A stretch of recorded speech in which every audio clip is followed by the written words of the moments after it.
Welcome, everybody, to a very special edition of Let's Talk Hawks. We're going to give you a little bit behind-the-scenes look here at our athletic department at Catawba Valley Community College in Hickory, North Carolina. My name is Cody Dalton. I'm the head esports coach here at CVCC, as well as the public information officer and sports information director. Thank you so much for tuning into our stream. First and foremost, I want to thank our sponsors for our esports program, Red Fox Gaming in Hickory and Catawba Valley Boulevard, Corporate Armor, a Temprano tech vester company, and recently added Respawn. Respawn products, be sure to go check them out for all your gaming computer needs. They've got chairs, desks, many other items available for purchase at respawnproducts.com. But thank you so much for hopping in and joining us for our stream. Today we're going to be talking with CVCC baseball alumni Ivan Acuña. He's going to talk a little bit about his recent experience with the World Baseball Classic. Hard to believe a CVCC baseball alumni playing in the World Baseball Classic in a national stage. It's really awesome. But we're going to catch up with him in just a second and just kind of talk with him about that, about Hispanic Heritage Month.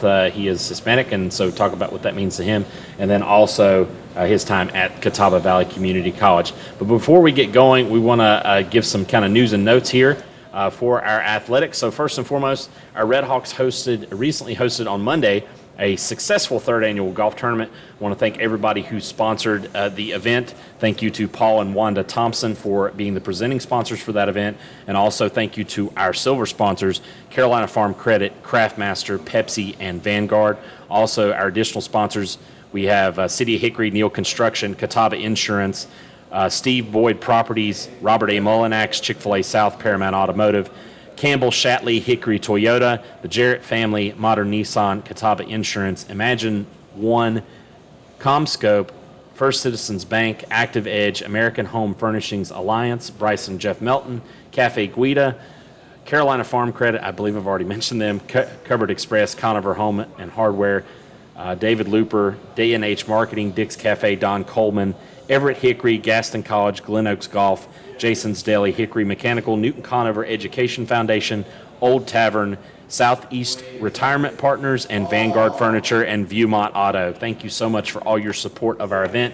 It was a huge success, and we raised a lot of money for our student athletes here at CVCC. Also, in news and notes, Red Hawk Cross Country, they just recently competed in the Yeti Invitational. It was an inaugural event hosted by Cleveland Community College, but our Red Hawks did extremely well in that event, placing within the top 5 of their respective Region 10, Division 3 runners. They did extremely well. We're super proud of our first-year program there at CVCC. Red Hawks Ryan Eblin finished in first place among Region 10 runners, men's runners, with an 8K time of 33 minutes and 41 seconds. Preston Rutledge and Nick Scholl finished 3rd and 5th, respectively, amongst NJCAA Region 10 Division 3 runners.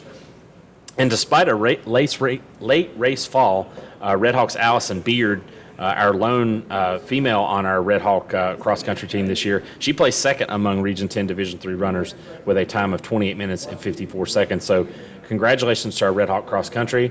CVCC Esports, which I'm the head coach of, we competed recently in the Campus Clutch presented by Red Bull. It was a nationwide tournament. We did the Deep South Qualifier 1 in that event, and actually defeated 2 four-year universities, Johnson C. Smith and the University of North Georgia. So congratulations to our esports team. We're going to be on the road for the first time ever this weekend at Johnston Community College for their Campus Series land. And then also Red Hawk Volleyball, they'll return to the court tonight to face Surrey Community College, a rival of ours for a long time. Red Hawks are 2-2 overall and 2-2 in conference play, coming off a 3-0 win against USC Lancaster on Tuesday. So congratulations to our Red Hawks there. So without further ado, we're going to hop into an interview here with Ivan Acuña, who joins us from France. Where at in France are you, Ivan? Where are you coming to us from here? I think you're oh, I've muted you. I know you haven't unmuted. Hello? We're good now? Yeah, we're good now. So where are you? Exactly 20 minutes away from Paris. So I'm right outside of what it is. Paris is right outside of it. Wow. So tell us a little bit about that. How did you kind of get into France? Like move to France? Like For those of you who don't know, Ivan is Venezuelan, came to Catawba Valley and played baseball, played at Winston-Salem State, and then now you're in France. So talk to me about that journey. How did that happen? Well, baseball is kind of crazy, right? You just talk about playing baseball in France or in Europe, you don't really hear much about it. You hear more about the Netherlands and Italy. But when I finished my senior year, I got contacted to come play. It didn't work out. But then that was 2017 to come in 2018, and then it didn't work out. But then in 2019, I was able to come in and play for the team here in Savigny-sur-Orge, where the club is, and that's when I came the first year. And then I got the opportunity to go back to Venezuela and play in the Winter League. And then I came back in 2020, and that's when all the COVID situation happened, and I stayed over here. I was about to say, and I know the last time we talked, you were getting ready for the 2020 World Baseball Classic for Team France. First and foremost, how do you qualify for that? How do you get on? I think there's 28 players that are eligible for that. How do you get involved with that? Well, specifically, yes. Last time we talked, it was exactly for that. It was 2.5 years ago. Well, actually, the rules for the World Baseball Classic is a little different than all the other competitions or international competitions. World Baseball Classic just asks you to be either a legal resident of the country or have some sort of connection of heritage with the country. For example, having, the manager, Bruce Bochy, he was actually born in France, and he moved when he was about 4 years old back to the States because his dad was stationed here in France in the South. So like his son, Brad, he could play with the French national team for the World Baseball Classic qualifier. And that's how I got into it. When I came the first year in 2019, sorry, they asked me at the end of the year, hey, would you like to try to play for this team? And I was like, absolutely. I'm trying to play baseball as long as I can. And then they did all the paperwork needed for me and my wife to stay here in France and have that eligibility to play for the French team in the World Baseball Classic qualifier.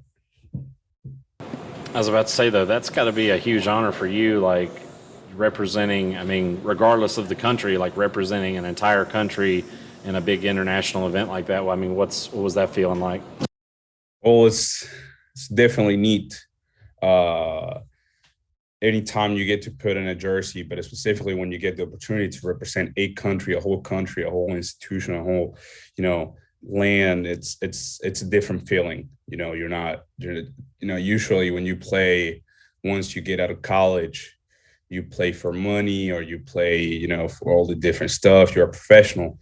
But once you put a jersey with the name of the country, it has a little heavier sentiment to it. It's definitely different. And once you start going out there, you see the flags, you see the people, and you start receiving messages and in French, and you're like, okay, this is definitely different. It definitely brings something special to it. So we talked about the shutdown, and obviously I know it was a crazy time for you, and you're trying to get back to family and get out of there, and then you get back to France. What has it been like since then? How much baseball have you been able to play? And then leading up to coming back to the Team France now for the qualifier this year. Well, 2020 was definitely kind of odd. At the end of the year, there was nothing going on. There was no baseball. There was hardly any sports. There was hardly people even going to work. It was only, restaurants and supermarkets open. And then towards the end of the year, they did like a kind of like a exhibition season, which we played like 10 or 12 games, which was not bad. So that way we had our young kids come up and play with us and get a little experience. And then once we got to 2021, then we started the season late. Well, we had a whole season without any inconvenience. And then on 2020, then we got to play a whole season and start at normal time. 2022, we started everything regular. Starting, I think it was late March, and we finished second or third week of August, which was the finals.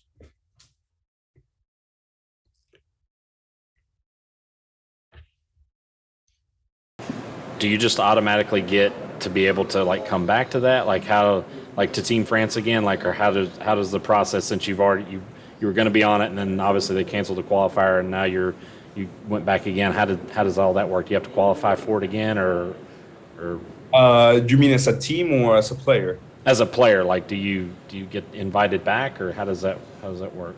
Well, they had a pre-list, I'm guessing, and then depending on everybody's performance, I'm guessing they started contacting them.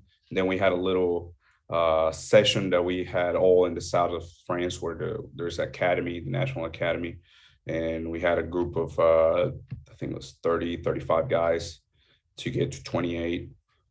They contacted us, hey, you guys interested again, or are you interested in coming in and being part of this, trying to do something special? And I mean, I'm guessing, no, I wasn't automatically selected, no, to answer the question, but I'm guessing they had in mind that I was part of the team that it was supposed to go last time. But I'm guessing they were based on their on performances, individual performances more than anything else. So were you shocked when they said, "Hey, come back and let's play again and represent Team France," or did you think you were going to come back? I mean, what was the feeling like? Well, first of all, once it was canceled the first time, I didn't think we were going to do it. Even though they started announcing it, yes, it's going to be in Germany, it's going to be this time, until I was there, I wasn't going to really believe that it was going to happen. And then, no, I was not, I was planning, since last time it was canceled, I was definitely looking forward to it personally and planning and preparing myself to do it physically and mentally. And then if they didn't call me, then that's out of my hands. But I was always preparing for it. I was not shocked to being called, but at the same time, it's an honor to try to put the French jersey, to represent the country. So what's the process been like? I know obviously the qualifier finished up and y'all came up a little bit short, but what was the whole process like playing for Bruce Bochy, which for many people watching may know that he coached Madison Bumgarner, who's local to our area, and for the San Francisco Giants. What was it like playing for him? What was it like being a part of that team and that experience for the qualifier? Well, it was unbelievable to play for him and just getting to know the guy. If anybody gets to know him, know that he's just, like I was telling my wife, he's a people's person. He's just really down to earth. He just really wants to know you and talk to you on a personal level more than anything else. When we were in Arizona last time, I got to spend a lot more time with him before the competition, and then I actually got his phone number. We actually exchanged stuff. We talked. I'm not gonna say often all the time, but we shoot a message once in a while. Just check up. How is he doing? He checks on me, and it was I was definitely looking forward to being able to actually play meaningful games under his wing. Once he comes into France and we started talking, it was like we never left. We never stopped talking, and the guy is just unbelievable. And then we had him. The special thing, it's not just him. It was him. His brother was the bench coach, and then we had Steve Smith as third base coach, infielders coach, and we had Laser. I don't remember his first name. That's his last name. He was our hitting coach, and then we have our pitching coach that is French coach, Keino Perez. He's Venezuelan actually and French, and the first base coach is Boris Rotherman, that is a French guy, and the whole chemistry that they brought, the American guys, American coaches, since last time, it was just unbelievable. You got Steve Smith, who was a third base coach in the majors for about 15 years with the Phillies, with the Mariners, with Texas, I think, the Cincinnati Reds, and the whole crew is just there's like 100 years of professional baseball experience. It was just great to be around and try to pick those guys' brain. It was just unbelievable. And then you had as well Joe, which is Bruce Bochy's brother. He was a scout for the Mets, for the Giants. He worked with the MLB as well. So like you have all these great people, and they're not just baseball people. They're, like I said earlier, it's just really down to earth, coming to talk to you, really trying to get to know you. It was just an unbelievable experience being able to play for those guys. Was there any piece of knowledge or something that you took away most from having all of that experience? Was there something that was said to you, or something that they gave you that you took away most from learning from them? I think it goes down to on a general basis, and it's more important to making those connections and being a good person, and really being able to communicate and talk to people and being likable by those people, than really winning baseball games or doing this or that. It's always trying to get all these relationships from these amazing people, and that's what I've been trying to do since I got to the States. But now getting to know names and people like this really puts you in a perspective that this is the important thing. The connections, the people, getting to know them and experience stuff with them, and just being able to sit down and you know have a meal and just start having conversation about your life, your wife, your experiences. I think that's the most important piece that I took from it. Being honest with you, not putting aside baseball, it's probably the best thing I learned from them. So I know when we talked last time with World Baseball Qualifier, you were amping to play like wherever they want to put me, they're going to put me. And I think you were catcher outfield. What for the qualifier? What did you play? Were you mainly? I saw photos mainly catcher. Yeah, well, last time we were three catchers in the roster. We had Andy Pass, Dylan Gleason, and myself, and they were trying to find a way to put me in the lineup somewhere on the field. And they asked me, it's like, where can you play? And I was like, listen, I played everywhere my whole career. I don't have a problem with adapting. Whatever you guys need, I'm available to do it. Except pitching, I don't want to pitch. and then they gave me an outfielder glove, and it's like, hey, go out there, take some reps. And they really liked what they saw, and then I stuck with it last time. And this time, I came prepared for the same thing. I got down there, I got my first baseman glove, I got my outfielder glove, I got my infielder glove, and my catcher's mitts, my whole stuff. Just being prepared for whatever. And then the first thing that the Bruce told me, it's like, you're gonna lead us. You gotta be behind the dish. I was like, okay, I'm cool with that. Whatever you guys need. So yeah, I was in the role behind the plate the two games that we got to play. It was a pretty cool experience as well. Specifically when you look at my background in CVCC, I never got to catch in CVCC. I caught my junior year in Winston-Salem, and then senior year, I think I caught two games or something like that. And then once I left, college, is when I really started moving to that transitioning to the catcher's position. I'd say it got to be pretty awesome to have Bruce Bochy tell you you're catching, and a guy that's led Buster Posey, one of the best catchers that MLB's had. That's pretty awesome. Well, I was looking through kind of the games you played, and I noticed, I guess the one highlight was you hit the home run against Great Britain, and we actually are showing photos on the stream right now of kind of you celebrating and whatnot. What was it like hitting a home run and like that big of a tournament, an event, and having that moment? That was awesome, man. That was unbelievable. Being honest with you, it was great. Um, just the fact that was my actual first game with the French national team, because last time we couldn't play it.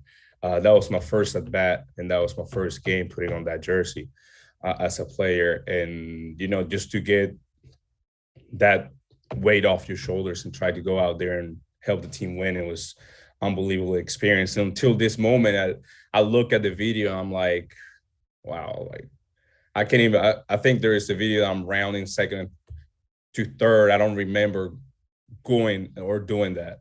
I remember when I'm giving the bump to the third base coach, Smith, in third base, and then I woke up. Before that, I felt that I wasn't there. Well, we'll kind of shift gears here. So this is Hispanic Heritage Month for those that don't know and that are watching, but and you've got a really interesting situation in the fact that you've got what tri-citizenship, so U.S., Venezuela, and France. For you, what is it? What does Hispanic Heritage Month mean to you? What is it? What do you take most pride in for Hispanic Heritage Month? Well, yeah, it's I was born and raised in Venezuela. I lived there since I was until I was 17. So it's definitely the culture. It's definitely the warmness of people, just being able to connect, and not just Venezuelan people. All Latin people are. It's just a different culture. It's so rich in many different levels, and I've always been proud of it. Now that I got to play and lived here in France, definitely try to bring the positive aspects of it, of being always smiling, then always being happy, and try to warm everybody up. That's the best way I can put it. Just trying to connect with everybody, and have a great time with whatever we're doing.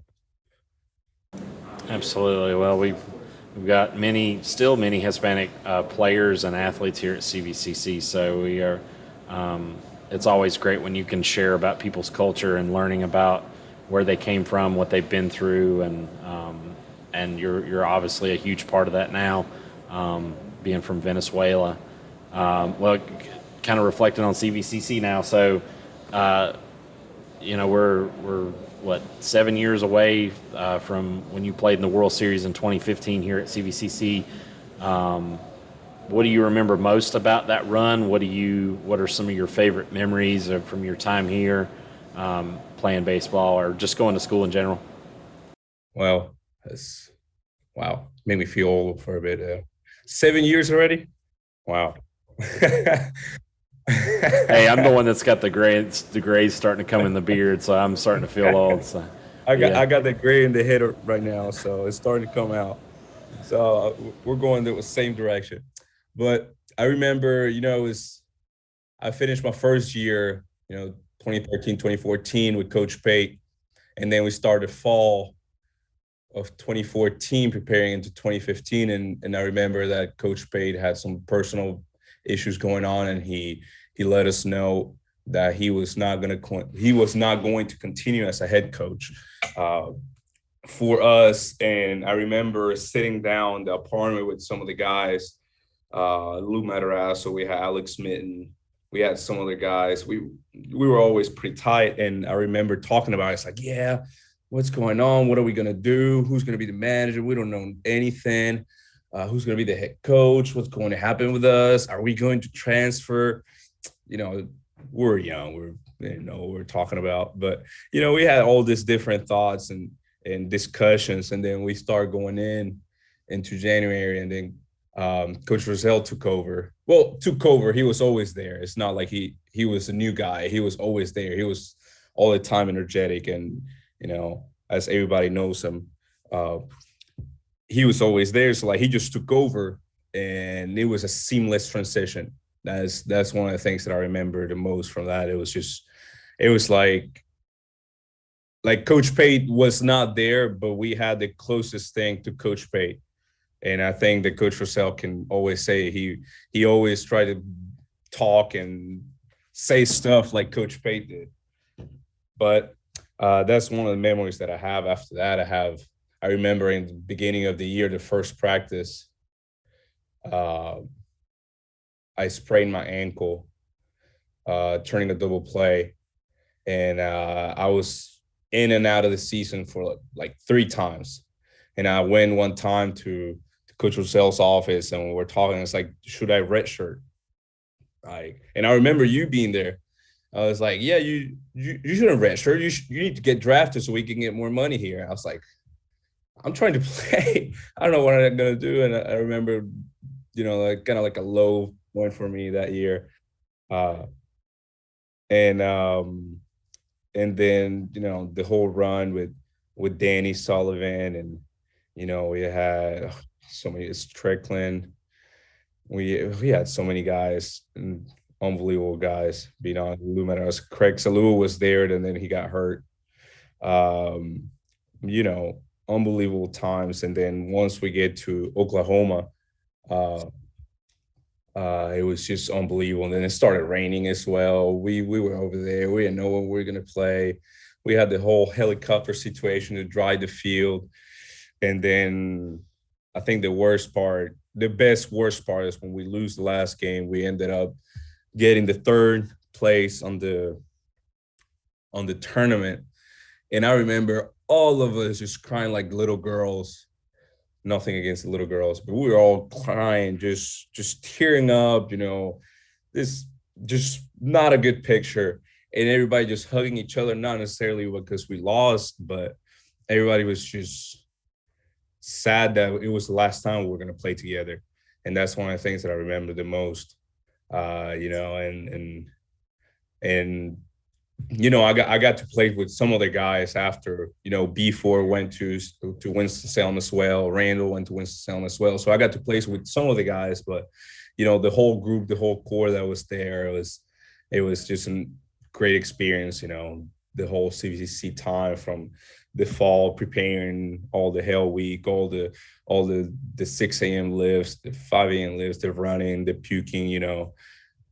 All the time doing it together. It was just an unbelievable experience, and just amazing times for me, and great memories for my life.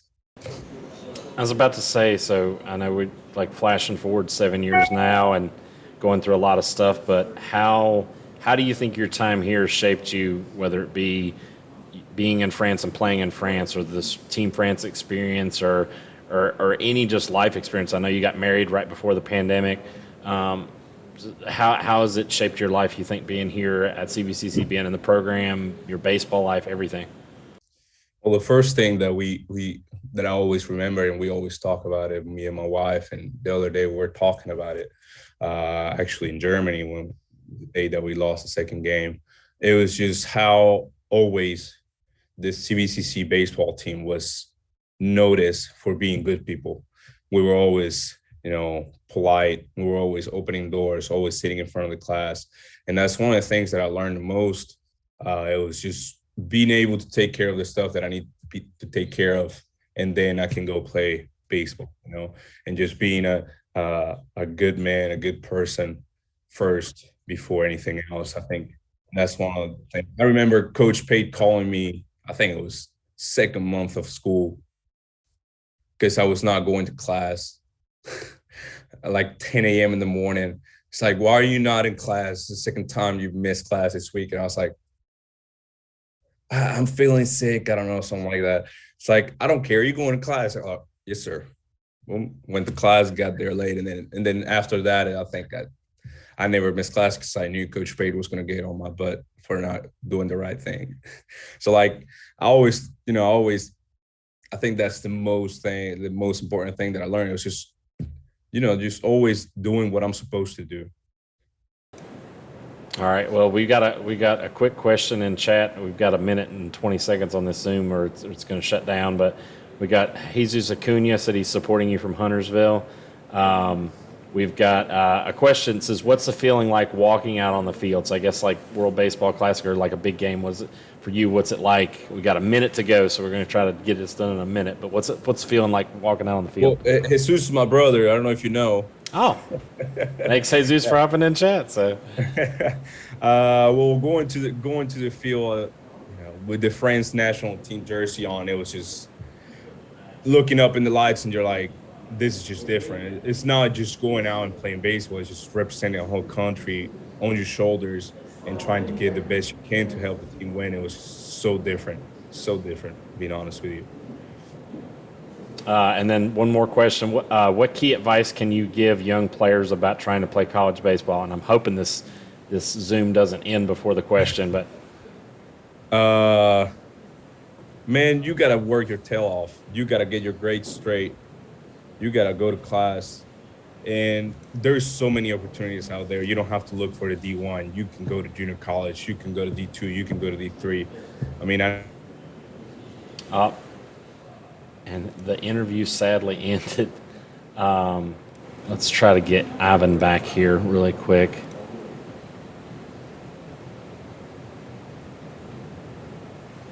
See if we can or not. One quick second.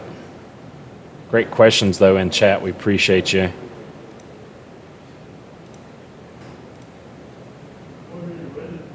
We appreciate you. We're going to try to get Ivan back here in just 1 second. Thanks, everybody who's hopped in and supported, though, on this stream.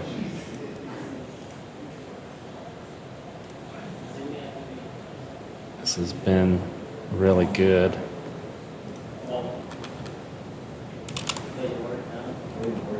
See if we can do something a little different.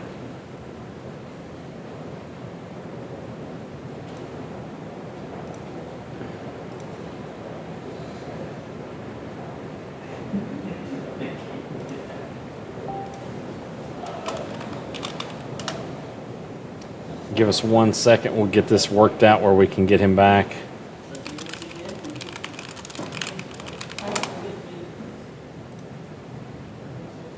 We can get another Zoom meeting started here. That's how we're doing this virtually since Ivan is in France.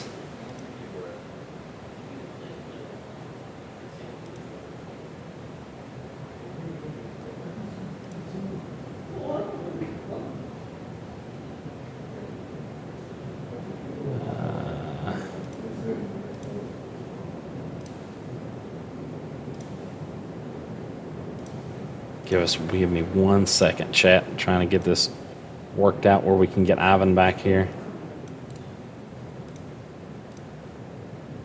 Had a feeling that was going to happen, which it does from time to time.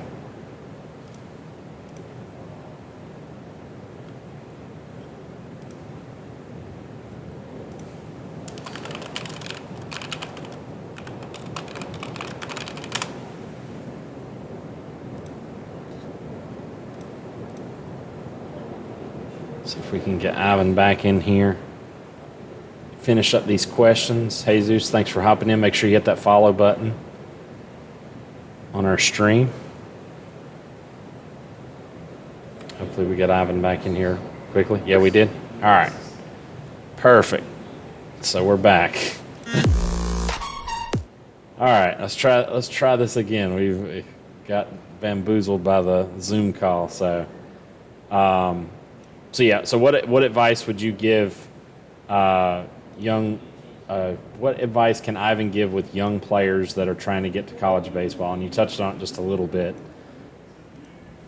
well, you got to be mentally tough, first of all. But, after besides your baseball skills, besides, you desiring and trying to play to the next level, you gotta do the right thing before, right? To being able to play college baseball, you need to get your grades right. The higher your grades are, the better chances you're gonna get to play higher college baseball level. And then, always I hear people talking, oh yeah, I want to go D1, I want to go there, over here.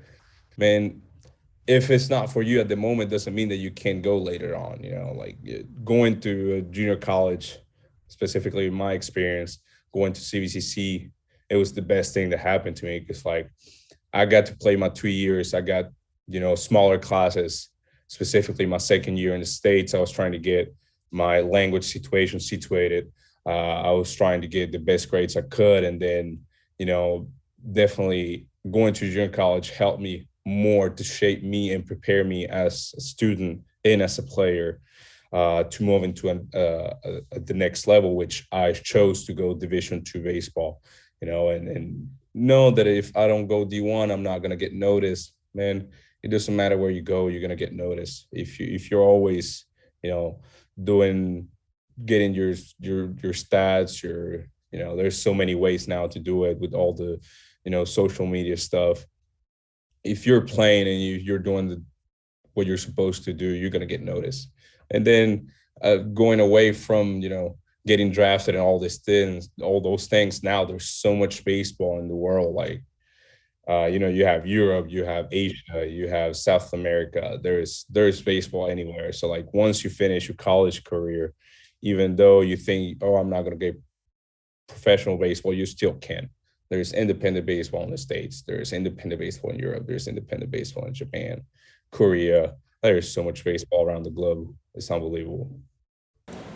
Well, I got one question that I can answer in chat. Says, does he play in MLB? No, he does not play in MLB. You're still with the Savigny Lions, right, in France? Yeah, that's right. And then the same person asked, it says, have you reached your biggest goal? Or I guess you could phrase that as, what is your biggest goal if you haven't reached it? Well, obviously going through college, your first goal was to graduate.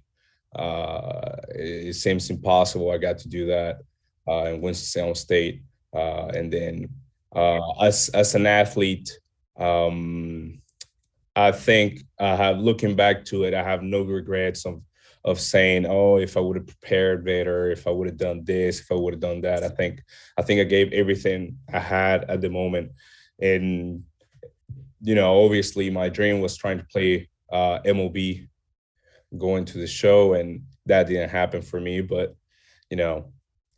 God has the plans for everybody, right? Maybe for me it wasn't doing that, but maybe coming to Europe and trying to develop and help out to grow the baseball community here in France. My biggest goal, I think that changes every year. I try not to think about one huge goal. I try to do little steps. But looking back of my life, or once I started my young adult life, since I was 18, it was trying to get my diploma, that's what my parents taught me to do, always trying to get an education. And I did it to the best of my abilities. I got a physical education youth development diploma from Winston-Salem State. Awesome. Well, great goals to have. I mean, I'm very goal-oriented in my own life. I think it's important you have goals and you set them, and some of them you may reach, some of them you may not. If you don't, that doesn't mean you're a failure. Failure is a product of life, and I think we all can be a testament to that. So you didn't necessarily get to Major League Baseball, but look at what you've done on a different level and done it your way, and it's really awesome. I know for me personally, and I can't speak on behalf, and I'm sure everybody else feels the same way here at CVCC, but we're so proud of what you've done. Seeing those photos made me smile of you like in uniform, Team France, and hitting the home run. I mean, it's super exciting. So, but thank you, Ivan. We appreciate you joining us, doing something a little different with the podcast online now, but we appreciate you joining us. Again, congratulations on all your success. We'll definitely be keeping up with you as you continue your baseball journey and life journey as well. So, but we thank you so much, and thankful you're an alumni as well. So, thank you for the opportunity. Always keeping in touch. I know it gets complicated with the time zone and all that stuff, but I'm always trying to keep in touch with all my CVCC family, and I definitely love to see and always keep up with the Red Hawks. Absolutely. Well, it's about 2:40 here. I think it's 8:40 your time is what we talked yesterday. Yeah, exactly. It's 8:40. So it gets complicated, but we're glad, thankful for virtual means, even though they do shut off from time to time. So, but thank you so much, Ivan. Appreciate you, and thanks for being on our podcast. Thank you so much. Appreciate you guys. Awesome. Thank you, man. So that was Ivan Acuña. We appreciate him joining us for our podcast today. Really awesome to see what CVCC alumni are doing, especially on the athletic side. Again, thank you so much for him joining us. Congratulations to him on an amazing achievement playing for Team France. If you haven't already seen the photos, here they are of Ivan playing for Team France, hitting a home run against Great Britain in the World Baseball Classic qualifier. It's really, really amazing. So, again, thanks so much for hopping in. If you hopped in to our stream today, if you haven't done so already, make sure you hit that follow button, the little purple follow button. That's the easiest thing you can do to support us. If you want to, subscribe to us. You have 2 days left in September. You actually get 25% off your sub, and all of that money comes to student athletes here at CVCC to help support them. If you want to donate as well, we're running our e-team sponsor for our esports program. Every program and athletic program is doing it, but specifically for esports. If you want to support esports, help our stream grow, help our program grow, help our student athletes, be sure to support them by clicking that link or just sharing it with somebody you know who may want to help support. But again, thank you so much for all of your support, your love, your questions. There was some great questions in chat today, and following us here today. Again, thank you to Ivan Acuña. So proud of him and what he has done to further his career and his life as he continues his baseball journey, his life journey. We're going to close out the stream with a brand video. We recently unveiled a new brand for both CVCC's athletics and its main brand, but we're going to show you the main brand video right now and close out our stream. So thanks so much for the support. Y'all have a great day. God bless you, and go Red Hawks as always. See ya. Peace.